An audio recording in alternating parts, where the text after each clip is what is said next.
ਸਤਿ ਸ਼੍ਰੀ ਅਕਾਲ। ਤੁਸੀਂ ਵੇਖ ਰਹੇ ਹੋ ਟੀਵੀ ਪੰਜਾਬ ਤੇ ਮੈਂ ਹਾਂ ਤੁਹਾਡੇ ਨਾਲ ਇੰਦਰਪ੍ਰੀਤ ਕੌਰ ਸੰਗੇੜਾ। ਖਬਰਾਂ ਦੀ ਇਸ ਬੁਲੇਟਿਨ ਵਿੱਚ ਤੁਹਾਡਾ ਸਵਾਗਤ ਹੈ। ਸਭ ਤੋਂ ਪਹਿਲਾਂ ਨਜ਼ਰ ਮਾਰਦੇ ਹਾਂ ਹੈਡਲਾਈਨਸ ਉੱਪਰ। ਪਾਉਸ ਵੀਜ਼ਾ ਵਾਲੇ ਕਰਨ ਕਿੰਨਾ ਇੰਤਜ਼ਾਰ, ਫਾਈਲਾਂ ਤੇ ਫੈਸਲੇ ਦੀ ਆਈ ਜਾਣਕਾਰੀ। ਕੈਨੇਡਾ ਦੇ ਸਕੂਲਾਂ ਵਿੱਚ ਲੱਗਾ ਲਾਕਡਾਊਨ, ਸਕੂਲ ਦੇ ਬਾਹਰ ਤੋਂ ਸ਼ੂਟਰ ਕਾਬੂ। ਭਿਆਨਕ ਤੂਫਾਨ ਦਾ ਅਸਰ ਜਾਰੀ, ਅਜੇ ਵੀ ਲੋਕ ਬਿਨਾਂ ਬਿਜਲੀ ਦੇ ਰਹਿਣ ਲਈ ਮਜਬੂਰ। ਫਿਰ ਡਰੱਗ ਫੋਰਡ ਮਾਰਨਗੇ ਬਾਜ਼ੀ, ਓਨਟਾਰੀਓ ਚੋਣਾਂ ਬਾਰੇ ਆਈ ਜਾਣਕਾਰੀ। ਪਾਉਸ ਵੀਜ਼ਾ ਵਾਲਿਆਂ ਨੂੰ ਕਿੰਨਾ ਇੰਤਜ਼ਾਰ ਕਰਨਾ ਪਏਗਾ, ਉਹਨਾਂ ਦੀਆਂ ਫਾਈਲਾਂ ਦੇ ਉੱਪਰ ਪ੍ਰੋਸੈਸਿੰਗ ਵਿੱਚ ਕਿੰਨਾ ਸਮਾਂ ਲੱਗ ਰਿਹਾ ਹੈ, ਬਾਕੀ ਜਿਹੜੇ ਪ੍ਰੋਗਰਾਮ ਨੇ ਉਸ ਸੰਬੰਧੀ ਕਿੰਨਾ ਇੰਤਜ਼ਾਰ ਕਰਨਾ ਪਏਗਾ, ਇਸ ਬਾਰੇ ਹੁਣ ਇਮੀਗ੍ਰੇਸ਼ਨ ਵਿਭਾਗ ਵੱਲੋਂ ਜਾਣਕਾਰੀ ਸਾਂਝੀ ਕੀਤੀ ਗਈ। IRCC ਵੱਲੋਂ ਦੱਸਿਆ ਗਿਆ ਹੈ ਕਿ ਫਾਈਲਾਂ ਦੇ ਉੱਪਰ ਫੈਸਲੇ ਵਿੱਚ ਕਿੰਨਾ ਸਮਾਂ ਲੱਗੇਗਾ, ਇਸ ਦੀ ਕੀ ਡਿਟੇਲ ਹੈ ਤੁਹਾਨੂੰ ਇਸ ਖਬਰ ਵਿੱਚ ਦੱਸਾਂਗੇ। ਤੁਹਾਡੀਆਂ ਇਮੀਗ੍ਰੇਸ਼ਨ ਦੀਆਂ ਫਾਈਲਾਂ ਤੇ ਫੈਸਲਾ ਆਉਣ ਵਿੱਚ ਕਿੰਨਾ ਸਮਾਂ ਲੱਗੇਗਾ, ਇਸ ਬਾਰੇ IRCC ਵੱਲੋਂ ਤਾਜ਼ਾ ਜਾਣਕਾਰੀ ਸਾਂਝੀ ਕੀਤੀ ਗਈ, ਜਿੱਥੇ ਉਹਨਾਂ ਦੱਸਿਆ ਕਿ ਕਿਹੜੀਆਂ ਅਰਜ਼ੀਆਂ ਦੀ ਪ੍ਰੋਸੈਸਿੰਗ ਵਿੱਚ ਕਿੰਨਾ ਸਮਾਂ ਲੱਗਣ ਵਾਲਾ ਹੈ। ਹਾਲ ਹੀ ਵਿੱਚ IRCC ਵਿਭਾਗ ਵੱਲੋਂ ਇਸ ਦੀ ਜਾਣਕਾਰੀ ਸਾਂਝੀ ਕੀਤੀ ਗਈ ਤੇ ਨਾਲ ਹੀ ਉਹਨਾਂ ਦੱਸਿਆ ਕਿ 2.13 ਮਿਲੀਅਨ ਲੋਕ ਇਸ ਸਮੇਂ ਫਾਈਲਾਂ ਤੇ ਫੈਸਲੇ ਦਾ ਇੰਤਜ਼ਾਰ ਕਰ ਰਹੇ ਨੇ। ਵਿਭਾਗ ਵੱਲੋਂ ਕਈ ਤਰ੍ਹਾਂ ਦੇ ਕਦਮ ਚੁੱਕੇ ਜਾ ਰਹੇ ਨੇ ਤਾਂ ਕਿ ਜਲਦ ਫਾਈਲਾਂ ਦੇ ਉੱਪਰ ਫੈਸਲਾ ਸੁਣਾਇਆ ਜਾਵੇ। ਦੱਸ ਦਈਏ ਕਿ ਸਿਟੀਜ਼ਨਸ਼ਿਪ ਐਂਡ PR ਕਾਰਡ ਵਾਸਤੇ ਸਿਟੀਜ਼ਨਸ਼ਿਪ ਗ੍ਰਾਂਟ ਵਿੱਚ 27 ਮਹੀਨੇ, ਸਿਟੀਜ਼ਨਸ਼ਿਪ ਸਰਟੀਫਿਕੇਟ 17 ਮਹੀਨੇ, ਰਿਜ਼ੰਪਸ਼ਨ ਆਫ ਸਿਟੀਜ਼ਨਸ਼ਿਪ 23 ਮਹੀਨੇ, ਸਰਚ ਆਫ ਸਿਟੀਜ਼ਨਸ਼ਿਪ ਰਿਕਾਰਡ 15 ਮਹੀਨੇ, ਨਿਊ PR ਕਾਰਡ 93 ਦਿਨ, ਰੀਨਿਊਇੰਗ PR ਕਾਰਡ 63 ਦਿਨ ਦਾ ਸਮਾਂ ਲੱਗ ਰਿਹਾ ਹੈ।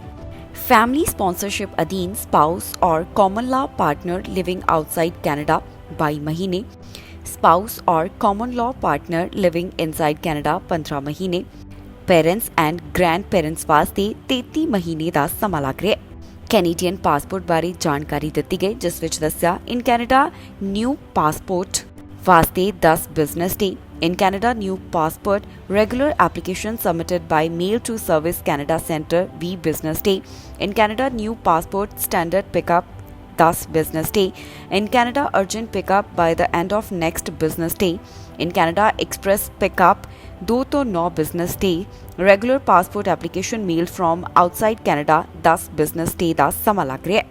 ਇਕਨੋਮਿਕ ਕਲਾਸ ਅਧੀਨ ਕੈਨੇਡੀਅਨ ਐਕਸਪੀਰੀਅੰਸ ਕਲਾਸ ਵਾਸਤੇ 9 ਮਹੀਨੇ, ਫੈਡਰਲ ਸਕਿਲਡ ਵਰਕਰ 27 ਮਹੀਨੇ, ਫੈਡਰਲ ਸਕਿਲਡ ਟ੍ਰੇਡਸ ਪ੍ਰੋਗਰਾਮ 40 ਮਹੀਨੇ, ਪ੍ਰੋਵਿੰਸ਼ੀਅਲ ਨੋਮੀਨੇਸ਼ਨ ਪ੍ਰੋਗਰਾਮ 22 ਮਹੀਨੇ, नॉन एक्सप्रेस एंट्री PNP 27 महीने, क्यूबिक स्किल्ड वर्कर 31 महीने, क्यूबिक बिजनेस क्लास 64 महीने, फेडरल सेल्फ एम्प्लॉयड 41 महीने, एटलांटिक इमीग्रेशन प्रोग्राम 15 महीने, स्टार्टअप वीजा वास्ते 31 महीने का समा लग रहा है। अमरीका के स्कूल में पिछले दिनी गोलियां चलन का मामला सामने है तो हुण खबर कैनेडा तो सामने आ रही है, जिथे कई स्कूलों को लॉकडाउन लगा दिता गया।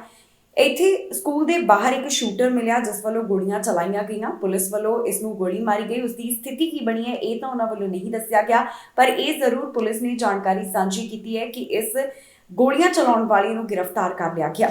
ਕੈਨੇਡਾ ਤੋਂ ਇਸ ਵੇਲੇ ਦੀ ਵੱਡੀ ਖਬਰ ਸਾਹਮਣੇ ਆ ਰਹੀ ਹੈ, ਜਿੱਥੇ ਕੁਝ ਟੋਰਾਂਟੋ ਦੇ ਸਕੂਲਾਂ ਨੂੰ ਲਾਕਡਾਊਨ ਲਗਾਉਣਾ ਪੈ ਗਿਆ। ਪੁਲਿਸ ਵੱਲੋਂ ਸਾਂਝੀ ਕੀਤੀ ਗਈ ਜਾਣਕਾਰੀ ਮੁਤਾਬਕ ਇੱਥੇ ਇੱਕ ਵਿਅਕਤੀ ਰਾਈਫਲ ਲੈ ਕੇ ਘੁੰਮ ਰਿਹਾ ਸੀ, ਜਿਸ ਨੂੰ ਪੁਲਿਸ ਨੇ ਗੋਲੀ ਮਾਰ ਦਿੱਤੀ। ਅਜੇ ਪਿਛਲੇ ਦਿਨੀ ਹੀ ਟੈਕਸਸ ਤੋਂ ਇੱਕ ਅਜਿਹਾ ਮਾਮਲਾ ਸਾਹਮਣੇ ਆਇਆ ਸੀ, ਜਿੱਥੇ ਸਕੂਲ ਵਿੱਚ ਗੋਲੀਆਂ ਚਲਾਈਆਂ ਗਈਆਂ, ਜਿਸ ਨੇ ਕਈ ਮਾਸੂਮਾਂ ਦੀ ਜਾਨ ਲੈ ਲਈ। ਉਸ ਤੋਂ ਦੂਸਰੇ ਹੀ ਦਿਨ ਅਜਿਹਾ ਮਾਮਲਾ ਟੋਰਾਂਟੋ ਤੋਂ ਸਾਹਮਣੇ ਆ ਰਿਹਾ, ਜਿੱਥੇ ਕੁਝ ਸਕੂਲਾਂ ਨੂੰ ਲਾਕਡਾਊਨ ਲਗਾਉਣਾ ਪੈ ਗਿਆ। ਇੱਥੇ ਇੱਕ ਵਿਅਕਤੀ ਹੱਥ ਵਿੱਚ ਰਾਈਫਲ ਲੈ ਕੇ ਐਲੀਮੈਂਟਰੀ ਸਕੂਲ ਦੇ ਨੇੜੇ ਦੇਖਿਆ ਗਿਆ। ਇਹ ਵਿਅਕਤੀ ਸਕਾਰਬਰੋ ਦੇ ਐਲੀਮੈਂਟਰੀ ਸਕੂਲ ਦੇ ਨੇੜੇ ਨਜ਼ਰ ਆਇਆ ਤੇ ਜਿਸ ਨੇ ਇਸ ਨੂੰ ਦੇਖਿਆ ਉਸਨੇ ਤੁਰੰਤ ਪੁਲਿਸ ਨੂੰ ਜਾਣਕਾਰੀ ਸਾਂਝੀ ਕੀਤੀ। ਇਸ ਮਾਮਲੇ ਸੰਬੰਧੀ ਪੁਲਿਸ ਨੂੰ ਜਾਣਕਾਰੀ ਦਿੰਦਿਆਂ 1 ਵਜੇ ਦੇ ਕਰੀਬ ਬੁਲਾਇਆ ਗਿਆ।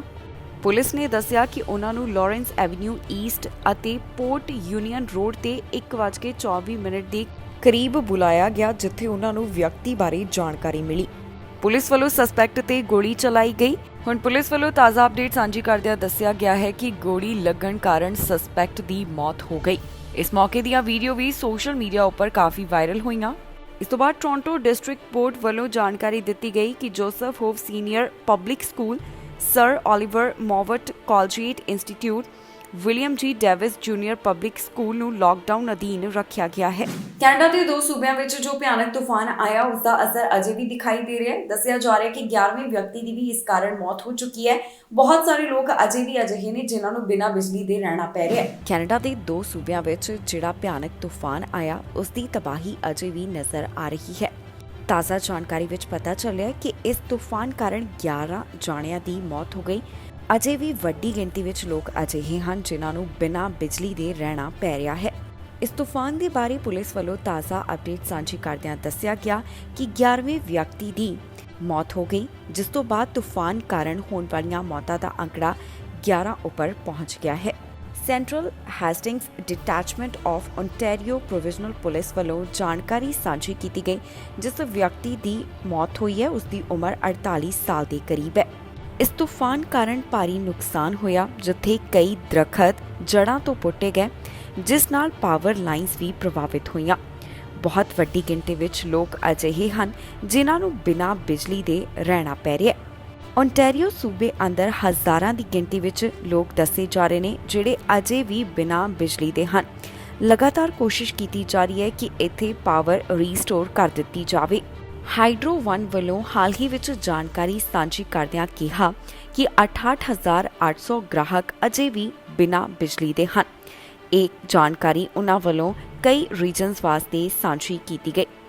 ਹਾਈਡਰੋ ਆਟਵਾ ਨੇ ਦੱਸਿਆ ਕਿ ਇੱਥੇ 45,000 ਗ੍ਰਾਹਕ ਬਿਨਾਂ ਬਿਜਲੀ ਦੇ ਨੇ ਤੇ ਉਨ੍ਹਾਂ ਨੂੰ ਉਮੀਦ ਹੈ ਕਿ ਸ਼ੁੱਕਰਵਾਰ ਤੱਕ ਇੱਥੇ ਬਿਜਲੀ ਵਾਪਸ ਆ ਜਾਵੇਗੀ, ਕਿਉਂਕਿ ਲਗਾਤਾਰ ਕਰਮਚਾਰੀ ਆਪਣੇ ਕੰਮ ਵਿੱਚ ਜੁਟੇ ਹੋਏ ਨੇ।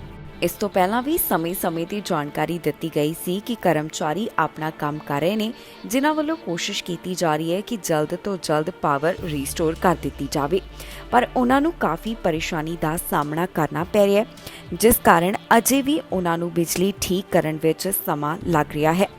ਹੁਣ ਵੀ ਇਹੀ ਗੱਲ ਕਹੀ ਜਾ ਰਹੀ ਹੈ ਕਿ ਅਜੇ ਕੁਝ ਸਮਾਂ ਲੱਗੇਗਾ, ਪਰ ਜੋ ਬਿਜਲੀ ਅਜੇ ਤੱਕ ਨਹੀਂ ਆਈ ਉਹਨਾਂ ਘਰਾਂ ਦੀ ਬਿਜਲੀ ਜਲਦ ਵਾਪਸ ਆ ਜਾਵੇਗੀ। ਕਿ ਓਨਟਾਰੀਓ ਦੀਆਂ ਚੋਣਾਂ ਵਿੱਚ ਇੱਕ ਵਾਰ ਫਿਰ ਤੋਂ ਡਗ ਫੋਰਡ ਦੀ ਸਰਕਾਰ ਬਣੇਗੀ ਕਿ ਇੱਕ ਵਾਰ ਫਿਰ ਤੋਂ ਡਗ ਫੋਰਡ ਇਹਨਾਂ ਚੋਣਾਂ ਵਿੱਚ ਬਾਜ਼ੀ ਮਾਰਨਗੇ। ਲਗਾਤਾਰ ਇਸ ਨਾਲ ਸੰਬੰਧਿਤ ਸਰਵੇ ਸਾਹਮਣੇ ਆ ਰਹੇ ਨੇ, ਜਿਸ ਵਿੱਚ ਪ੍ਰੋਗਰੈਸਿਵ ਕੰਜ਼ਰਵੇਟਿਵ ਪਾਰਟੀ ਨੂੰ ਸਪੋਰਟ ਮਿਲਦੀ ਹੋਈ ਦਿਖਾਈ ਦੇ ਰਹੀ ਹੈ। ਤਾਜ਼ਾ ਪੋਲ ਇਪਸੋਸ ਵੱਲੋਂ ਕਰਵਾਇਆ ਗਿਆ, ਉਸ ਵਿੱਚ ਕਿਸ ਪਾਰਟੀ ਨੂੰ ਕਿੰਨੀ ਸਪੋਰਟ ਮਿਲੀ ਤੁਹਾਨੂੰ ਦੱਸਾਂਗੇ ਇਸ ਖਬਰ ਵਿੱਚ।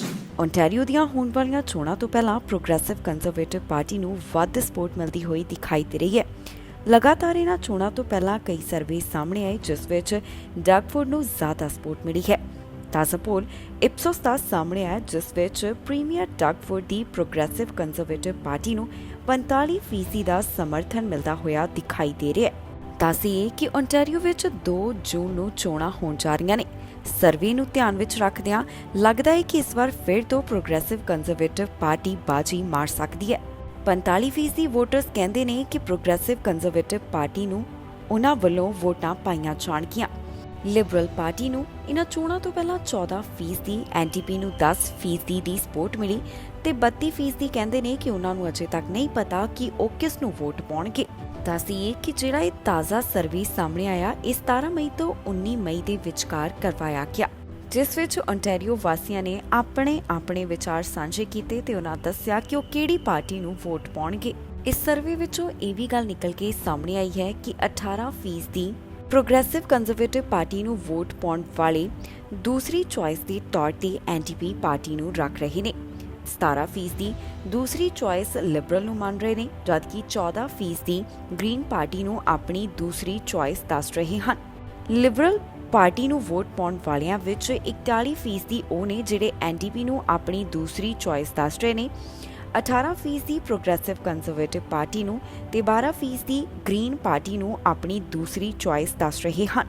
ਐਨਡੀਪੀ ਪਾਰਟੀ ਨੂੰ ਵੋਟ ਪਾਉਣ ਵਾਲਿਆਂ ਵਿੱਚ 42% ਲਿਬਰਲ ਨੂੰ ਦੂਸਰੀ ਚੁਆਇਸ, 28% ਗ੍ਰੀਨ ਪਾਰਟੀ ਨੂੰ ਤੇ 16% ਪ੍ਰੋਗਰੈਸਿਵ ਕੰਜ਼ਰਵੇਟਿਵ ਪਾਰਟੀ ਨੂੰ ਦੂਸਰੀ ਚੁਆਇਸ ਦੱਸ ਰਹੇ ਨੇ। ਗ੍ਰੀਨ ਵੋਟਰਸ ਵਿੱਚ 22% ਲਿਬਰਲ ਨੂੰ ਦੂਸਰੀ ਚੁਆਇਸ, 21% ਐਨਡੀਪੀ ਨੂੰ ਤੇ 10% ਪ੍ਰੋਗਰੈਸਿਵ ਕੰਜ਼ਰਵੇਟਿਵ ਪਾਰਟੀ ਨੂੰ ਆਪਣੀ ਦੂਸਰੀ ਪਸੰਦ ਦੱਸ ਰਹੇ ਨੇ। ਹੁਣ ਤਾਂ ਓਨਟਾਰੀਓ ਵਿੱਚ ਹੋਣ ਵਾਲੀਆਂ ਚੋਣਾਂ ਹੀ ਦੱਸਣਗੀਆਂ ਕਿ ਇਸ ਵਾਰ ਕਿਸ ਦੀ ਸਰਕਾਰ ਬਣਦੀ ਹੈ। ਹੁਣ ਇਸ ਵਾਸਤੇ ਚੋਣਾਂ ਦੇ ਨਤੀਜਿਆਂ ਦਾ ਇੰਤਜ਼ਾਰ ਕਰਨਾ ਪਵੇਗਾ, ਜਿਸ ਤੋਂ ਬਾਅਦ ਸਥਿਤੀ ਬਿਲਕੁਲ ਸਪਸ਼ਟ ਹੋ ਜਾਵੇਗੀ। ਪ੍ਰੀਮੀਅਰ ਜੌਨ ਹਾਰਗਨ ਦੇ ਦਫ਼ਤਰ ਬਾਹਰ ਖਾਦ ਸੁੱਟੀ ਗਈ। ਜਿਸਨੇ ਅਜਿਹਾ ਕੀਤਾ ਉਸਨੇ ਖੁਦ ਕਬੂਲ ਕਰ ਲਿਆ, ਪਰ ਪੁਲਿਸ ਇਸ ਮਾਮਲੇ ਦੀ ਜਾਂਚ ਪੜਤਾਲ ਕਰ ਰਹੀ ਹੈ। ਉਹਨਾਂ ਵੱਲੋਂ ਇਸ ਬਾਰੇ ਹੁਣ ਤੱਕ ਕੀ ਦੱਸਿਆ ਗਿਆ ਤੁਹਾਨੂੰ ਇਸ ਖਬਰ ਵਿੱਚ ਦੱਸਾਂਗੇ। ਬ੍ਰਿਟਿਸ਼ ਕੋਲੰਬੀਆ ਦੇ ਪ੍ਰੀਮੀਅਰ ਜੌਨ ਹਾਰਗਨ ਦੇ ਦਫ਼ਤਰ ਬਾਹਰ ਖਾਦ ਸੁੱਟਣ ਦਾ ਮਾਮਲਾ ਸਾਹਮਣੇ ਆਇਆ, ਜਿਸ ਬਾਰੇ ਪੁਲਿਸ ਨੇ ਜਾਣਕਾਰੀ ਸਾਂਝੀ ਕੀਤੀ ਹੈ। ਆਰਸੀਐਮਪੀ ਦਾ ਕਹਿਣਾ ਹੈ ਕਿ ਇਸ ਮਾਮਲੇ ਨਾਲ ਜੁੜਿਆ ਹੋਇਆ ਸਸਪੈਕਟ ਸੇਵ ਓਲਡ ਗਰੋਥ ਦਾ ਸਪੋਰਟਰ ਮੰਨਿਆ ਜਾ ਰਿਹਾ ਹੈ।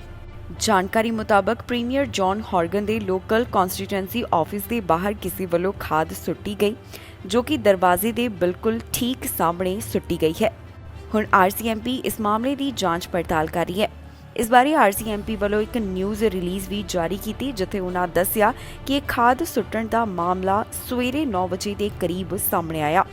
ਮੰਨਿਆ ਜਾ ਰਿਹਾ ਹੈ ਕਿ ਇਸ ਘਟਨਾ ਨਾਲ ਜੁੜਿਆ ਹੋਇਆ ਸਸਪੈਕਟ ਸੇਵ ਓਲਡ ਗਰੋਥ ਦਾ ਸਪੋਰਟਰ ਹੈ। ਫਿਲਹਾਲ ਅਜੇ ਇਸ ਮਾਮਲੇ ਦੀ ਜਾਂਚ ਪੜਤਾਲ ਜਾਰੀ ਹੈ। ਅਜੇ ਕੁਝ ਵੀ ਸਪਸ਼ਟ ਤੌਰ ਦੇ ਉੱਪਰ ਨਹੀਂ ਕਿਹਾ ਜਾ ਰਿਹਾ। ਗਰੁੱਪ ਦੀ ਵੈਬਸਾਈਟ ਦੇ ਉੱਪਰ ਵੀ ਇੱਕ ਸਟੇਟਮੈਂਟ ਜਾਰੀ ਕੀਤੀ ਗਈ ਹੈ, ਜਿੱਥੇ ਸੇਵ ਓਲਡ ਗਰੋਥ ਦੇ ਸਪੋਰਟਰ ਵੱਲੋਂ ਖੁਦ ਇਹ ਜ਼ਿੰਮੇਵਾਰੀ ਲਈ ਕਿ ਉਸਨੇ ਹੀ ਦਫ਼ਤਰ ਦੇ ਬਾਹਰ ਤਾਜ਼ਾ ਖਾਦ ਸੁੱਟੀ ਹੈ। ਇਸ ਘਟਨਾ ਤੋਂ ਬਾਅਦ ਮਿਨਿਸਟਰ ਆਫ ਪਬਲਿਕ ਸੇਫਟੀ ਦਾ ਵੀ ਬਿਆਨ ਸਾਹਮਣੇ ਆਇਆ, ਜਿੱਥੇ ਉਹਨਾਂ ਕਿਹਾ ਕਿ ਸ਼ਾਂਤਮਈ ਢੰਗ ਨਾਲ ਪ੍ਰਦਰਸ਼ਨ ਕਰਨਾ ਡੈਮੋਕ੍ਰੇਸੀ ਵਿੱਚ ਸਭ ਦਾ ਹੱਕ ਹੈ, ਪਰ ਇਸ ਤਰ੍ਹਾਂ ਚੀਜ਼ਾਂ ਨੂੰ ਨੁਕਸਾਨ ਪਹੁੰਚਾਉਣਾ ਗਲਤ ਹੈ। ਹੁਣ ਇਸ ਮਾਮਲੇ ਦੀ ਇਨਵੈਸਟੀਗੇਸ਼ਨ ਜਾਰੀ ਹੈ, ਜਿਸ ਤੋਂ ਬਾਅਦ ਬਾਕੀ ਦੀ ਜਾਣਕਾਰੀ ਸਾਂਝੀ ਕੀਤੀ ਜਾਵੇਗੀ। ਫਿਲਹਾਲ ਪੁਲਿਸ ਵੱਲੋਂ ਹੁਣ ਤੱਕ ਇਹੀ ਅਪਡੇਟ ਸਾਂਝੀ ਕੀਤੀ ਗਈ ਹੈ, ਜੋ ਤੁਹਾਨੂੰ ਇਸ ਖਬਰ ਦੇ ਵਿੱਚ ਦੱਸੀ। ਕੈਨੇਡਾ ਤੇ ਈਰਾਨ ਦੀਆਂ ਟੀਮਾਂ ਵਿਚਕਾਰ ਹੋਣ ਵਾਲਾ ਮੈਚ ਰੱਦ ਕਰ ਦਿੱਤਾ ਗਿਆ। ਇਹਨਾਂ ਦੋਹਾਂ ਟੀਮਾਂ ਵਿਚਕਾਰ ਫ੍ਰੈਂਡਲੀ ਮੈਚ ਹੋਣ ਵਾਲਾ ਸੀ। ਜਦੋਂ ਇਸ ਮੈਚ ਬਾਰੇ ਐਲਾਨ ਹੋਇਆ, ਉਦੋਂ ਤੋਂ ਹੀ ਇਸ ਦੀ ਆਲੋਚਨਾ ਕੀਤੀ ਜਾ ਰਹੀ ਸੀ। ਪ੍ਰਧਾਨ ਮੰਤਰੀ ਵੱਲੋਂ ਵੀ ਇਸ ਬਾਰੇ ਆਪਣਾ ਪੱਖ ਰੱਖਿਆ ਗਿਆ ਸੀ। ਕੈਨੇਡਾ ਤੇ ਈਰਾਨ ਵਿਚਕਾਰ ਹੋਣ ਵਾਲਾ ਸੌਕਰ ਦਾ ਮੈਚ ਰੱਦ ਹੋ ਗਿਆ ਹੈ। ਇਹਨਾਂ ਦੋਹਾਂ ਟੀਮਾਂ ਵਿਚਕਾਰ ਇੱਕ ਦੋਸਤਾਨਾ ਮੈਚ ਹੋਣ ਜਾ ਰਿਹਾ ਸੀ। ਈਰਾਨ ਨਾਲ ਜੋ ਮੈਚ ਤੈਅ ਹੋਇਆ ਸੀ, ਉਸ ਦੀ ਹਰ ਪਾਸਿਓਂ ਰੱਦ ਕਰਨ ਦੀ ਮੰਗ ਵੀ ਉੱਠ ਰਹੀ ਸੀ। ਪ੍ਰਧਾਨ ਮੰਤਰੀ ਜਸਟਿਨ ਟਰੂਡੋ ਵੱਲੋਂ ਵੀ ਇਸ ਬਾਰੇ ਆਪਣੇ ਵਿਚਾਰ ਸਾਂਝੇ ਕੀਤੇ ਗਏ ਸਨ। ਹੁਣ ਇਸ ਸਭ ਤੋਂ ਬਾਅਦ ਕੈਨੇਡਾ ਸੌਕਰ ਵੱਲੋਂ ਈਰਾਨ ਨਾਲ ਤੈਅ ਕੀਤਾ ਗਿਆ ਇਹ ਦੋਸਤਾਨਾ ਮੈਚ ਰੱਦ ਕਰ ਦਿੱਤਾ ਹੈ।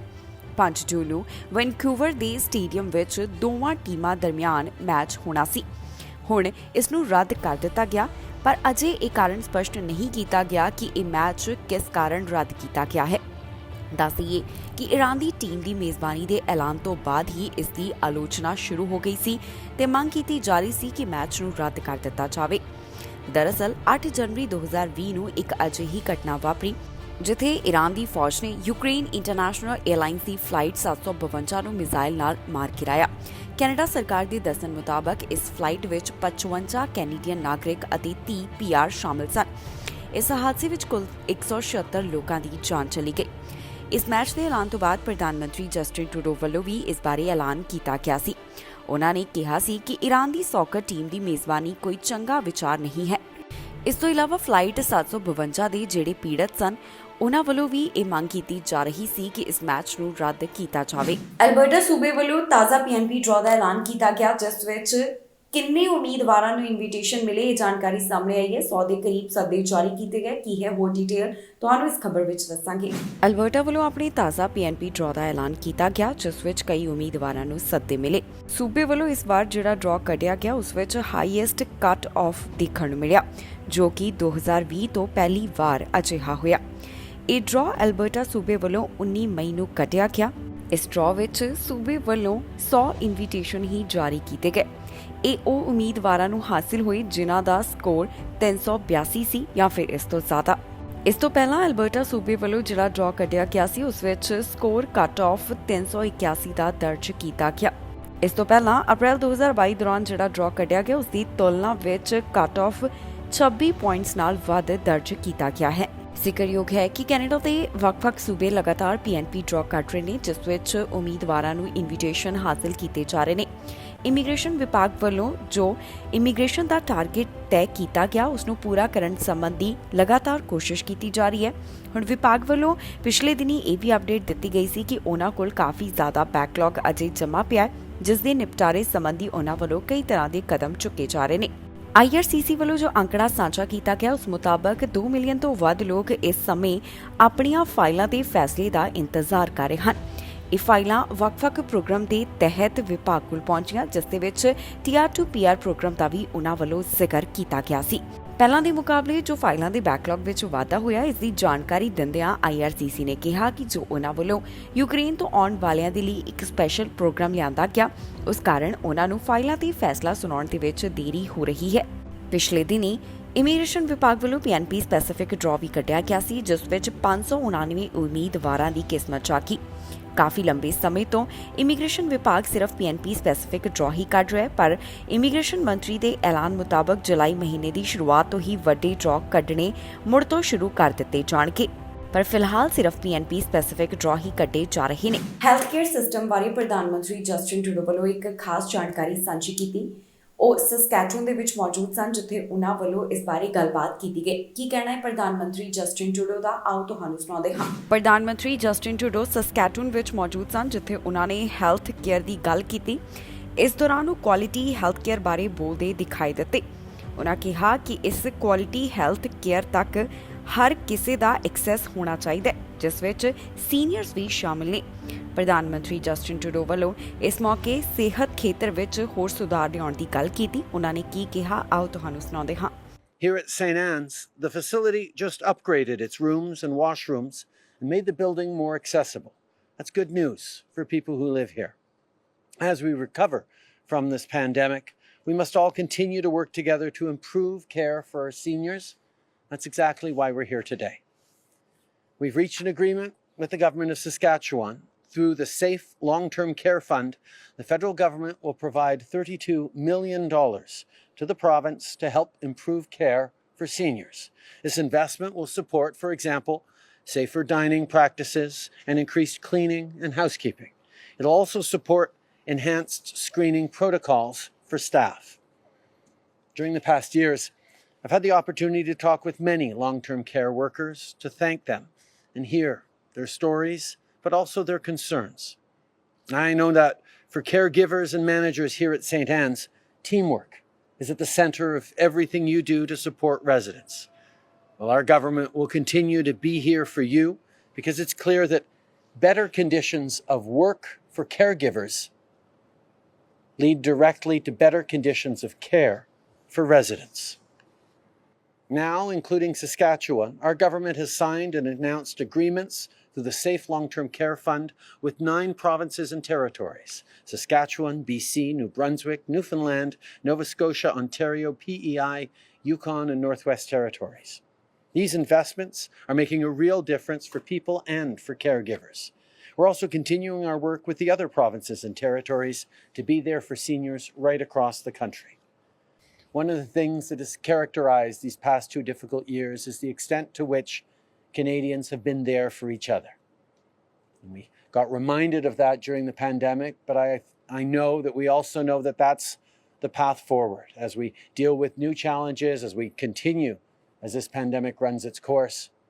We need to continue to be there to support each other, to listen to each other, to be there for each other, just like Canadians, particularly here in Saskatchewan, have always been there for their neighbors. Peanut butter ਦੇ ਸ਼ੌਕੀਨ ਇਸ ਖਬਰ ਵੱਲ ਧਿਆਨ ਦੇਣ, ਕਿਉਂਕਿ ਹੁਣ peanut butter ਦੇ ਵਿੱਚ ਸਮੱਸਿਆ ਸਾਹਮਣੇ ਆਈ ਹੈ। ਅਮਰੀਕਾ ਦੇ ਵਿੱਚ ਕੁਝ ਅਜਿਹੇ ਪ੍ਰੋਡਕਟਸ ਨੇ ਜਿਨ੍ਹਾਂ ਨੂੰ ਰਿਕਾਲ ਕੀਤਾ ਗਿਆ। ਕਿਸ ਬਾਰੇ ਗੱਲਬਾਤ ਕੀਤੀ ਗਈ ਹੈ, ਡੀਟੇਲ ਤੁਹਾਨੂੰ ਦੱਸਾਂਗੇ ਇਸ ਖਬਰ ਵਿੱਚ। ਜੇਕਰ ਤੁਸੀਂ ਵੀ ਪੀਨਟ ਬਟਰ ਖਾਣ ਦੇ ਸ਼ੌਕੀਨ ਹੋ ਤਾਂ ਇਹ ਖਬਰ ਪਹਿਲਾਂ ਧਿਆਨ ਨਾਲ ਸੁਣ ਲਓ, ਕਿਉਂਕਿ ਕੁਝ ਪੀਨਟ ਬਟਰ ਪ੍ਰੋਡਕਟਸ ਵਿੱਚ ਹੁਣ ਗੜਬੜੀ ਪਾਈ ਗਈ ਹੈ। ਦਰਅਸਲ ਇਹ ਮਾਮਲਾ ਅਮਰੀਕਾ ਨਾਲ ਜੁੜਿਆ ਹੋਇਆ ਹੈ, ਜਿੱਥੇ JM ਸਮਕਰ ਵੱਲੋਂ ਕੁਝ ਜਿਫ ਪੀਨਟ ਬਟਰ ਪ੍ਰੋਡਕਟਸ ਨੂੰ ਰਿਕਾਲ ਕੀਤਾ ਗਿਆ। ਰਿਕਾਲ ਕਰਨ ਦਾ ਕਾਰਨ ਸੈਲਮੋਨੇਲਾ ਹੈ। ਕੰਪਨੀ ਵੱਲੋਂ ਜਾਣਕਾਰੀ ਸਾਂਝੀ ਕਰਦਿਆਂ ਦੱਸਿਆ ਗਿਆ ਕਿ ਪੀਨਟ ਬਟਰ ਉਹਨਾਂ ਵੱਲੋਂ ਦੇਸ਼ ਵਿੱਚ ਵੇਚਿਆ ਜਾਂਦਾ ਹੈ ਤੇ ਹੁਣ ਇਸ ਦੀਆਂ 45 ਕਿਸਮਾਂ ਦੇ ਪ੍ਰੋਡਕਟ ਰਿਕਾਲ ਕੀਤੇ ਗਏ ਹਨ। ਇਸ ਵਿੱਚ ਜ਼ਿਆਦਾਤਰ ਕੋਡ 12744225 ਤੋਂ ਲੈ ਕੇ 21404225 ਤੱਕ ਦੱਸੇ ਜਾ ਰਹੇ ਨੇ। ਹੁਣ ਕੰਪਨੀ ਵੱਲੋਂ ਇਸ ਸੰਬੰਧ ਵਿੱਚ ਡੀਟੇਲ ਸਾਂਝੀ ਕੀਤੀ ਗਈ ਹੈ। ਜਿਹੜੇ ਪ੍ਰੋਡਕਟਸ ਵਿੱਚ ਦਿੱਕਤ ਪਾਈ ਗਈ ਹੈ ਉਸ ਵਿੱਚ ਕਰੀਮੀ ਅਤੇ ਕਰੰਚੀ ਪੀਨਟ ਬਟਰ ਦੋਨੋਂ ਹੀ ਸ਼ਾਮਿਲ ਹਨ। ਇਹ ਮਾਮਲਾ ਸਾਹਮਣੇ ਆਉਣ ਤੋਂ ਬਾਅਦ US food and drug administration ਵੱਲੋਂ ਗ੍ਰਾਹਕਾਂ ਨੂੰ ਕਿਹਾ ਗਿਆ ਹੈ ਕਿ ਜੇਕਰ ਉਹਨਾਂ ਕੋਲ ਇਹ ਪ੍ਰੋਡਕਟ ਹਨ ਤਾਂ ਉਹ ਇਸ ਨੂੰ ਤੁਰੰਤ ਸਿੱਟ ਦੇਣ। ਫਿਲਹਾਲ JM ਸਮਕਰ ਵੱਲੋਂ ਇਹ ਤਾਂ ਨਹੀਂ ਦੱਸਿਆ ਗਿਆ ਕਿ ਉਹਨਾਂ ਨੂੰ ਇਸ ਕਾਰਨ ਕਿੰਨਾ ਘਾਟਾ ਸਹਿਣਾ ਪੈ ਰਿਹਾ ਹੈ। ਹੁਣ ਇਸ ਸਭ ਤੋਂ ਬਾਅਦ FDA, CDC, state and local partners ਵੱਲੋਂ ਇਸ ਸਭ ਦੀ ਜਾਂਚ ਪੜਤਾਲ ਕੀਤੀ ਜਾ ਰਹੀ ਹੈ। 25 ਮਈ ਦੌਰਾਨ CDC ਵੱਲੋਂ 10 ਲੋਕਾਂ ਤੋਂ ਪੁੱਛ ਪੜਤਾਲ ਕੀਤੀ ਗਈ। ਇਹਨਾਂ ਵਿੱਚੋਂ ਕੁਝ ਅਜਿਹੇ ਸਨ ਜਿਹੜੇ ਪੀਨਟ ਬਟਰ ਖਾ ਕੇ ਬਿਮਾਰ ਪੈ ਗਏ। ਜਿਵੇਂ ਇਸ ਦੀ ਹੋਰ ਜਾਂਚ ਪੜਤਾਲ ਕੀਤੀ ਜਾ ਰਹੀ ਹੈ ਉਸੇ ਤਰ੍ਹਾਂ ਹੀ ਜਾਣਕਾਰੀ ਸਾਂਝੀ ਕੀਤੀ ਜਾ ਰਹੀ ਹੈ। ਹੁਣ ਜਿਹੜੇ ਗ੍ਰਾਹਕ ਨੇ ਰੈਸਟੋਰੈਂਟ ਅਤੇ ਰਿਟੇਲਰ ਉਹਨਾਂ ਨੂੰ ਕਿਹਾ ਗਿਆ ਹੈ ਕਿ ਇਸ ਤਰ੍ਹਾਂ ਦੇ ਪੀਨਟ ਬਟਰ ਦੇ ਪ੍ਰੋਡਕਟ ਉਹਨਾਂ ਵੱਲੋਂ ਨਾ ਵੇਚੇ ਜਾਣ। ਜਿਹੜੇ ਗ੍ਰਾਹਕ ਨੇ ਉਹਨਾਂ ਵਾਸਤੇ ਵੀ ਕੁਝ ਹਦਾਇਤਾਂ ਜਾਰੀ ਕੀਤੀਆਂ ਗਈਆਂ। ਗ੍ਰਾਹਕਾਂ ਨੂੰ ਕਿਹਾ ਗਿਆ ਕਿ ਸਭ ਤੋਂ ਪਹਿਲਾਂ ਤਾਂ ਉਹ ਘਰ ਵਿੱਚ ਚੈੱਕ ਕਰਨ ਕਿ ਉਹਨਾਂ ਕੋਲ ਜਿਫ ਪੀਨਟ ਬਟਰ ਹੈ, ਫਿਰ ਇਸ ਦਾ ਲੋਟ ਕੋਡ ਚੈੱਕ ਕੀਤਾ ਜਾਵੇ ਜੋ ਕਿ ਜਾਰ ਦੇ ਪਿਛਲੇ ਪਾਸੇ ਲਿਖਿਆ ਹੋਇਆ ਹੈ। ਜੇਕਰ ਤੁਹਾਡੇ ਜਾਰ ਉੱਪਰ ਪਹਿਲੇ 4 ਡਿਜਿਟ 1274 ਤੋਂ 2140 ਦੇ ਵਿਚਕਾਰ ਹਨ ਅਤੇ ਇਹ 425 ਨਾਲ ਖਤਮ ਹੋ ਰਹੇ ਨੇ ਤਾਂ ਇਸ ਨੂੰ ਤੁਸੀਂ ਵਰਤੋਂ ਵਿੱਚ ਨਾ ਲਿਆਵੋ, ਇਸ ਨੂੰ ਸੁੱਟ ਦੇਵੋ ਕਿਉਂਕਿ ਇਹੀ ਉਹ ਪ੍ਰੋਡਕਟ ਨੇ ਜਿਹੜੇ ਰਿਕਾਲ ਕੀਤੇ ਗਏ। ਕੈਨੇਡਾ ਵਿੱਚ ਲਗਾਤਾਰ ਕਾਰ ਚੈਕਿੰਗ ਦੇ ਮਾਮਲੇ ਵਧ ਰਹੇ ਨੇ। 2 ਘੰਟਿਆਂ ਵਿੱਚ 6 ਥਾਵਾਂ ਤੋਂ ਅਜਿਹੀ ਜਾਣਕਾਰੀ ਸਾਹਮਣੇ ਆਈ। ਟੋਰਾਂਟੋ ਪੁਲਿਸ ਤੇ ਦੋਹਰਮ ਪੁਲਿਸ ਵੱਲੋਂ ਇਹਨਾਂ ਮਾਮਲਿਆਂ ਬਾਰੇ ਜਾਣਕਾਰੀ ਦਿੱਤੀ। ਦੱਸਿਆ ਕਿ ਕਈ ਜਿਹੜੀਆਂ ਕਾਰ ਚੈਕਿੰਗ ਦੇ ਘਟਨਾ ਸੀ ਉਹ ਤਾਂ ਨਾਕਾਮਯਾਬ ਰਹੀ। ਕੈਨੇਡਾ ਦੇ 2 ਖੇਤਰਾਂ ਵਿੱਚ ਰਾਤੋਂ ਰਾਤ 6 ਥਾਵਾਂ ਤੇ ਕਾਰ ਚੈਕਿੰਗ ਦੀ ਕੋਸ਼ਿਸ਼ ਹੋਈ ਹੈ। ਟੋਰਾਂਟੋ ਦੋਹਰਮ ਪੁਲਿਸ ਵੱਲੋਂ ਇਸ ਬਾਰੇ ਜਾਣਕਾਰੀ ਸਾਂਝੀ ਕੀਤੀ ਗਈ। ਇਸ ਬਾਰੇ ਟੋਰਾਂਟੋ ਪੁਲਿਸ ਵੱਲੋਂ ਜੋ ਨਿਊਜ਼ ਰਿਲੀਜ਼ ਜਾਰੀ ਕੀਤੀ ਗਈ ਉਸ ਵਿੱਚ ਉਹਨਾਂ ਦੱਸਿਆ ਕਿ ਰਾਤੋਂ ਰਾਤ 2 ਘੰਟਿਆਂ ਵਿੱਚ 4 ਥਾਵਾਂ ਤੋਂ ਕਾਰ ਚੈਕਿੰਗ ਦੀ ਕੋਸ਼ਿਸ਼ ਹੋਈ ਹੈ, ਜਿਸ ਬਾਰੇ ਉਹਨਾਂ ਨੂੰ ਜਾਣਕਾਰੀ ਮਿਲੀ। ਪਹਿਲਾ ਮਾਮਲਾ ਰਾਤ 11:44 ਦੇ ਕਰੀਬ ਮੈਕਲੇਵਨ ਐਵੀਨਿਊ ਅਤੇ ਗ੍ਰੀਨਸਫਾਇਰ ਰੋਡ ਏਰੀਆ ਤੋਂ ਸਾਹਮਣੇ ਆਇਆ। ਪੁਲਿਸ ਨੇ ਦੱਸਿਆ ਕਿ ਵਿਅਕਤੀ ਆਪਣੀ ਗੱਡੀ ਦੇ ਪਿੱਛੇ ਹੀ ਖੜਾ ਸੀ ਜਦੋਂ ਇੱਕ ਵਿਅਕਤੀ ਗਨ ਦੇ ਨਾਲ ਉਸ ਵੱਲ ਵਧਿਆ ਅਤੇ ਚਾਬੀਆਂ ਦੀ ਮੰਗ ਕੀਤੀ। ਸਸਪੈਕਟ ਅਜਿਹਾ ਕਰਨ ਵਿੱਚ ਜਾਣੀ ਕਿ ਕਾਰ ਚੈਕਿੰਗ ਦੇ ਵਿੱਚ ਨਾਕਾਮਯਾਬ ਰਿਹਾ ਤੇ ਉਹ ਖਾਲੀ ਹੱਥ ਹੀ ਵਾਪਸ ਚਲਾ ਗਿਆ। ਇਸ ਦੇ 5 ਮਿੰਟ ਬਾਅਦ ਹੀ ਦੂਸਰਾ ਮਾਮਲਾ ਸਾਹਮਣੇ ਆਇਆ ਜੋ ਕਿ ਮਾਰਨਿੰਗ ਸਾਈਡ ਐਵੀਨਿਊ ਅਤੇ ਸ਼ੈਫਰਡ ਐਵੀਨਿਊ ਈਸਟ ਏਰੀਆ ਨਾਲ ਸੰਬੰਧਿਤ ਦੱਸਿਆ ਜਾ ਰਿਹਾ ਹੈ। ਦੂਸਰੇ ਮਾਮਲੇ ਵਿੱਚ ਸਸਪੈਕਟ ਵਾਹਨ ਲੈ ਕੇ ਜਾਣ ਵਿੱਚ ਕਾਮਯਾਬ ਰਿਹਾ। ਇਸ ਦੌਰਾਨ ਕਿਸੇ ਦੇ ਵੀ ਜ਼ਖਮੀ ਹੋਣ ਦੀ ਜਾਣਕਾਰੀ ਸਾਹਮਣੇ ਨਹੀਂ ਆਈ। ਇਸ ਤੋਂ ਬਾਅਦ ਅਗਲਾ ਮਾਮਲਾ 12:32 ਦੇ ਕਰੀਬ ਸਾਹਮਣੇ ਆਇਆ ਜੋ ਕਿ Kennedy Road and Glamorgan Avenue area ਨਾਲ ਸੰਬੰਧਿਤ ਦੱਸਿਆ ਜਾ ਰਿਹਾ ਹੈ। ਇੱਥੇ ਵਿਅਕਤੀ ਪੀੜਤ ਦਾ ਵਾਹਨ ਲੈ ਕੇ ਜਾਣ ਵਿੱਚ ਕਾਮਯਾਬ ਹੋ ਗਿਆ। ਇਸ ਤੋਂ ਬਾਅਦ ਅਗਲਾ ਮਾਮਲਾ 1:15 ਦੇ ਕਰੀਬ Pharmacy Avenue and McNicoll Avenue area ਤੋਂ ਸਾਹਮਣੇ ਆਇਆ। ਇਸ ਮਾਮਲੇ ਵਿੱਚ ਵੀ ਵਿਅਕਤੀ ਗੱਡੀ ਚੋਰੀ ਕਰਨ ਵਿੱਚ ਨਾਕਾਮਯਾਬ ਰਿਹਾ। ਇਸ ਤੋਂ ਬਾਅਦ ਜਿਹੜੇ ਵੱਖ-ਵੱਖ ਥਾਵਾਂ ਤੋਂ ਮਾਮਲੇ ਸਾਹਮਣੇ ਆਏ ਉਸ ਬਾਰੇ ਦੋਹਰਮ ਪੁਲਿਸ ਵੱਲੋਂ ਵੀ ਜਾਣਕਾਰੀ ਸਾਂਝੀ ਕੀਤੀ ਗਈ ਹੈ। ਜ਼ਿਕਰਯੋਗ ਹੈ ਕਿ ਟੋਰਾਂਟੋ ਵਿੱਚ ਕਾਰ ਚੈਕਿੰਗ ਦੇ ਮਾਮਲੇ ਲਗਾਤਾਰ ਵਧ ਰਹੇ ਹਨ। 2021 ਦੇ ਮੁਕਾਬਲੇ ਇਹਨਾਂ ਮਾਮਲਿਆਂ ਵਿੱਚ ਕਾਫੀ ਜ਼ਿਆਦਾ ਵਾਧਾ ਦਰਜ ਕੀਤਾ ਜਾ ਰਿਹਾ ਹੈ। ਟੋਰਾਂਟੋ ਪੁਲਿਸ ਵੱਲੋਂ ਇਸ ਬਾਰੇ ਇੱਕ ਨਿਊਜ਼ ਰਿਲੀਜ਼ ਜਾਰੀ ਕੀਤੀ ਗਈ ਸੀ ਜਿੱਥੇ ਉਹਨਾਂ ਦੱਸਿਆ ਕਿ 2021 ਦੀ ਤੁਲਨਾ ਵਿੱਚ ਹੁਣ ਤੱਕ 94 ਕਾਰ ਚੈਕਿੰਗ ਦੇ ਮਾਮਲੇ ਸਾਹਮਣੇ ਆ ਚੁੱਕੇ ਨੇ। 2021 ਵਿੱਚ ਇਹ ਮਾਮਲੇ 102 ਰਿਕਾਰਡ ਕੀਤੇ ਗਏ ਸਨ। ਪੁਲਿਸ ਨੇ ਕਿਹਾ ਕਿ ਉਹਨਾਂ ਨੇ ਇਹਨਾਂ ਮਾਮਲਿਆਂ ਦੇ ਸੰਬੰਧ ਵਿੱਚ 39 ਲੋਕਾਂ ਨੂੰ ਗ੍ਰਿਫਤਾਰ ਕੀਤਾ। ਇਸ ਖਬਰ ਵਿੱਚ ਜਾਣਕਾਰੀ ਤੁਹਾਡੇ ਨਾਲ ਸਾਂਝੀ ਕਰਾਂਗੇ ਕਿ ਕੈਨੇਡਾ ਦੇ ਕਿਹੜੇ ਹਿੱਸੇ ਤੋਂ ਕਿੰਨੇ ਕੋਰੋਨਾ ਵਾਇਰਸ ਦੇ ਮਾਮਲੇ ਸਾਹਮਣੇ ਆਏ। ਇਸ ਸਮੇਂ ਕੈਨੇਡਾ ਵਿੱਚ ਕੋਰੋਨਾ ਵਾਇਰਸ ਦੇ ਕੀ ਹਾਲਾਤ ਬਣੇ ਹੋਏ ਨੇ ਤੁਹਾਨੂੰ ਦੱਸਾਂਗੇ ਇਸ ਖਬਰ ਵਿੱਚ। ontario ਦੇ ਹਸਪਤਾਲ ਵਿੱਚ 1000 ਤੋਂ ਵੱਧ ਮਰੀਜ਼ਾਂ ਦੀ ਗਿਣਤੀ ਹੈ ਜਿਨ੍ਹਾਂ ਦਾ ਕੋਰੋਨਾ ਵਾਇਰਸ ਕਾਰਨ ਇਲਾਜ ਚੱਲ ਰਿਹਾ ਹੈ। ਹਸਪਤਾਲ ਵਿੱਚ 1005 ਮਰੀਜ਼ਾਂ ਦਾ ਅੰਕੜਾ ਸਾਂਝਾ ਕੀਤਾ ਗਿਆ। ਇੰਟੈਂਸਿਵ ਕੇਅਰ ਅਧੀਨ 154 ਬਾਰੇ ਜਾਣਕਾਰੀ ਦਿੱਤੀ ਗਈ ਹੈ। ontario ਸੂਬੇ ਵਿੱਚ 24 ਘੰਟਿਆਂ ਦੌਰਾਨ 1000 ਤੋਂ ਜ਼ਿਆਦਾ ਮਾਮਲੇ ਸਾਹਮਣੇ ਆਏ। ਬੀਤੇ 24 ਘੰਟਿਆਂ ਦੌਰਾਨ 1217 ਕੇਸਿਸ ਦੀ ਪੁਸ਼ਟੀ ਹੋਈ। ਸੂਬੇ ਵਿੱਚ ਹੁਣ ਤੱਕ ਕੁੱਲ 12,98,778 ਕੋਰੋਨਾ ਦੇ ਮਾਮਲੇ ਸਾਹਮਣੇ ਆ ਚੁੱਕੇ ਨੇ। ਬੀਤੇ 24 ਘੰਟਿਆਂ ਦੌਰਾਨ 20 ਮੌਤਾਂ ਕੋਰੋਨਾ ਵਾਇਰਸ ਕਾਰਨ ਹੋਈਆਂ ਜਿਸ ਤੋਂ ਬਾਅਦ ਕੁੱਲ ਮੌਤਾਂ ਦਾ ਅੰਕੜਾ 13,195 ਉੱਪਰ ਪਹੁੰਚ ਗਿਆ। ਰਿਕਵਰਡ ਕੇਸਿਸ ਦੀ ਗਿਣਤੀ 12,73,085 ਦੱਸੀ ਗਈ ਹੈ। ਵੈਕਸੀਨੇਸ਼ਨ ਦੀ ਜਾਣਕਾਰੀ ਮੁਤਾਬਕ 12 ਸਾਲ ਤੇ ਇਸ ਤੋਂ ਵੱਧ ਉਮਰ ਵਾਲਿਆਂ ਵਿੱਚ 91.3% ਵੱਲੋਂ ਕੋਵਿਡ-19 ਵੈਕਸੀਨ ਦੇ 2 ਟੀਕੇ, 93.1% ਦੀ ਆਬਾਦੀ ਵੱਲੋਂ ਕੋਵਿਡ-19 ਵੈਕਸੀਨ ਦਾ 1 ਟੀਕਾ, 56.9% ਦੀ ਆਬਾਦੀ ਵੱਲੋਂ ਕੋਵਿਡ-19 ਵੈਕਸੀਨ ਦੇ 3 ਟੀਕੇ ਲਗਵਾਏ ਗਏ। 5 ਸਾਲ ਤੋਂ 11 ਸਾਲ ਵਾਲਿਆਂ ਵਿੱਚ 56.6% ਵੱਲੋਂ ਕੋਵਿਡ-19 ਵੈਕਸੀਨ ਦੀ ਪਹਿਲੀ ਡੋਜ਼, 36.1% ਵੱਲੋਂ ਕੋਵਿਡ-19 ਵੈਕਸੀਨ ਦੇ 2 ਟੀਕੇ ਲਗਵਾਏ ਗਏ। ਟੈਸਟ ਪੋਜ਼ਿਟਿਵਿਟੀ ਰੇਟ 8.4% ਦੱਸਿਆ ਗਿਆ ਜੋ ਕਿ ਪਿਛਲੇ ਹਫ਼ਤੇ 9.6% ਸੀ। ਕਿਊਬਿਕ ਸੂਬੇ ਦੇ ਹਸਪਤਾਲ ਵਿੱਚ 1000 ਤੋਂ ਵੱਧ ਮਰੀਜ਼ਾਂ ਦੀ ਗਿਣਤੀ ਹੈ ਤੇ ਹਸਪਤਾਲ ਵਿੱਚ 1315 ਮਰੀਜ਼ਾਂ ਦਾ ਇਲਾਜ ਚੱਲ ਰਿਹਾ ਤੇ ਇੰਟੈਂਸਿਵ ਕੇਅਰ ਅਧੀਨ 43 ਬਾਰੇ ਦੱਸਿਆ ਗਿਆ। 24 ਘੰਟਿਆਂ ਦੌਰਾਨ 700 ਤੋਂ ਵੱਧ ਮਾਮਲਿਆਂ ਦੀ ਪੁਸ਼ਟੀ ਹੋਈ ਹੈ। ਸੂਬੇ ਵਿੱਚ ਬੀਤੇ 24 ਘੰਟਿਆਂ ਦੌਰਾਨ 705 ਕੋਰੋਨਾ ਵਾਇਰਸ ਦੇ ਮਾਮਲੇ ਦਰਜ ਕੀਤੇ ਗਏ ਤੇ 12 ਮੌਤਾਂ ਕੋਰੋਨਾ ਵਾਇਰਸ ਕਾਰਨ ਹੋ ਗਈਆਂ।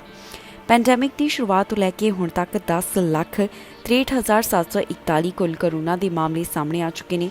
15,390 ਮੌਤਾਂ ਕੋਰੋਨਾ ਵਾਇਰਸ ਕਾਰਨ ਹੋ ਗਈਆਂ। ਵੈਕਸੀਨੇਸ਼ਨ ਦੀ ਜਾਣਕਾਰੀ ਮੁਤਾਬਕ 5 ਸਾਲ ਤੇ ਇਸ ਤੋਂ ਵੱਧ ਉਮਰ ਵਾਲਿਆਂ ਵਿੱਚ 91% ਆਬਾਦੀ ਵੱਲੋਂ ਕੋਵਿਡ-19 ਵੈਕਸੀਨ ਦੀ ਪਹਿਲੀ ਡੋਜ਼, 55% ਆਬਾਦੀ ਵੱਲੋਂ ਕੋਵਿਡ-19 ਵੈਕਸੀਨ ਦੇ 3 ਟੀਕੇ ਤੇ 13% ਆਬਾਦੀ ਉਹ ਹੈ ਜਿਨ੍ਹਾਂ ਨੇ ਕੋਵਿਡ-19 ਵੈਕਸੀਨ ਦੇ 4 ਟੀਕੇ ਲਗਵਾ ਲਏ। ਇਸ ਦੇ ਨਾਲ ਹੀ ਜਾਂਦੇ ਇੱਕ ਵਾਰ ਫਿਰ ਤੋਂ ਨਜ਼ਰ ਮਾਰਦੇ ਹਾਂ ਹੈਡਲਾਈਨਸ ਤੇ। ਪਾਉਸ ਵੀਜ਼ਾ ਵਾਲੇ ਕਰਨ ਕਿੰਨਾ ਇੰਤਜ਼ਾਰ, ਫਾਈਲਾਂ ਦੇ ਫੈਸਲੇ ਦੀ ਆਈ ਜਾਣਕਾਰੀ। ਕੈਨੇਡਾ ਦੇ ਸਕੂਲਾਂ ਵਿੱਚ ਲੱਗਾ ਲਾਕਡਾਊਨ, ਸਕੂਲ ਦੇ ਬਾਹਰ ਤੋਂ ਸ਼ੂਟਰ ਕਾਬੂ। ਭਿਆਨਕ ਤੂਫਾਨ ਦਾ ਅਸਰ ਜਾਰੀ, ਅਜੇ ਵੀ ਲੋਕ ਬਿਨਾਂ ਬਿਜਲੀ ਦੇ ਰਹਿਣ ਲਈ ਮਜਬੂਰ। ਫਿਰ ਡਰੱਗ ਫੋਰਡ ਮਾਰਨਗੇ ਬਾਜ਼ੀ, ਓਨਟਾਰੀਓ ਚੋਣਾਂ ਬਾਰੇ ਆਈ ਜਾਣਕਾਰੀ। ਖਬਰਾਂ ਦੇ ਇਸ ਬੁਲੇਟਿਨ ਵਿੱਚ ਇੰਨਾ ਹੀ। ਫਿਲਹਾਲ ਮੈਨੂੰ ਇੰਦਰਪ੍ਰੀਤ ਕੌਰ ਸੰਗੇੜਾ ਨੂੰ ਦਿਓ ਇਜਾਜ਼ਤ ਤੇ ਤੁਸੀਂ ਵੇਖਦੇ ਰਹੋ ਟੀਵੀ ਪੰਜਾਬ।